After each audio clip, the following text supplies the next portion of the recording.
চলে এলাম লতা দাস কিচেনে। তো আজ একটা নতুন রেসিপি করে দেখাবো। এটা আছে সুজির প্যাকেট, এটা আছে টক দই, এই দেখো টক দই, আর এটা আছে নারকেল কুচি, এটা আছে গোটা চিনি, এটা আছে চাল গুঁড়ি। তো চিনিটা আমি মিক্সচার মেশিনে একটু গুঁড়ো করে নেব, গুঁড়ো করব। এটা আমি গুঁড়ো করে নিয়েছি। এবার আমি একটা পাত্রের মধ্যে ঢালবো। সুজিটা কেটে নিচ্ছি, সুজিটা আমি ঢেলে নিচ্ছি।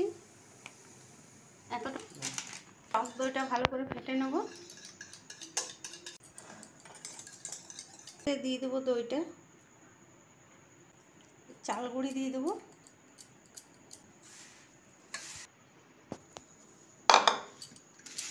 আমি একটু একটু করে দই দিয়ে মাখছি, কেননা জল দেব না। এবার আমি নারকেলটা দিয়ে দিচ্ছি একটু পরিমাণ, চিনিটা আমি গুঁড়ো করে নিয়েছি, এবার আমি দিয়ে দিচ্ছি কিছুটা পরিমাণ। মিষ্টি খাবে সেরকম পরিমাণে দিতে পারো।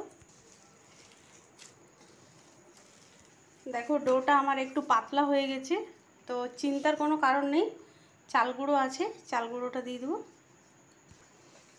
চাল গুঁড়োটা দিয়েছি, সেটা দিয়ে আবার মেখে নেব। তো আমি 1 চামচ পরিমাণ দিয়ে দিলাম ঘি, তোমরা চাইলে সাদা তেল দিতে পারো।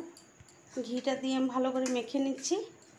ঘিটা দিচ্ছি এই কারণে সেন্টটা ভালো হবে, স্বাদটাও খেতে ভালো লাগবে। দেখো ভালো করে শক্ত করে আমি মেখে নিয়েছি। এবার আমি 5 মিনিট রেস্টের মধ্যে রাখবো। আমি ঢাকা দিয়ে দিচ্ছি থালাটা, আর একদম সফট হয়ে গেছে। আর একবার ভালো করে মেখে নেবো হাতে করে।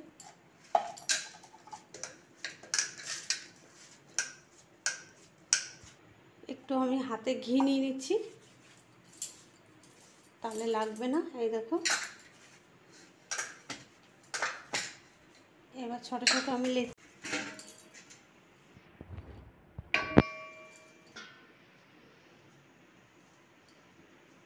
এতটা পরিমাণই করব, যেরকম আমরা লই করি, রুটি বেলে সেই রকম। একটু আমি নিচে ঘি দিয়ে দিচ্ছি, আর এইরকমভাবে বেলবো একদম হালকা হালকা করে।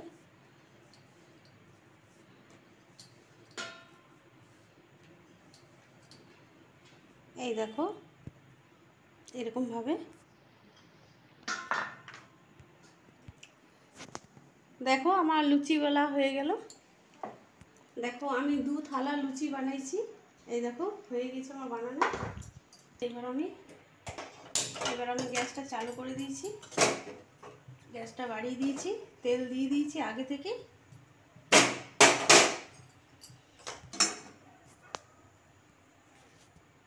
তো দেখো তেল গরম হয়ে গেছে, এবার আমি একটা করে ছেড়ে দেবো।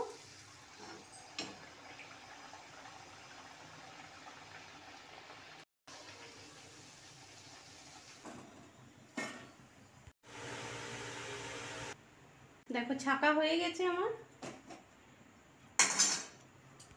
এই দেখো এতগুলো ছেঁকেছি, 1 থালা, একদম ফুলকো ফুলকো।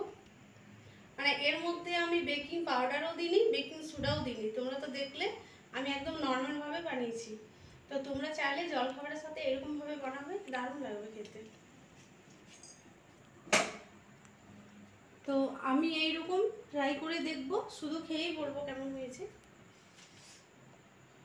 ভিতরে একদম ভাব বেরোচ্ছে, দেখো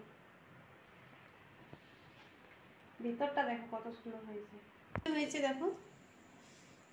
আমি শুধু খেয়েই বলছি,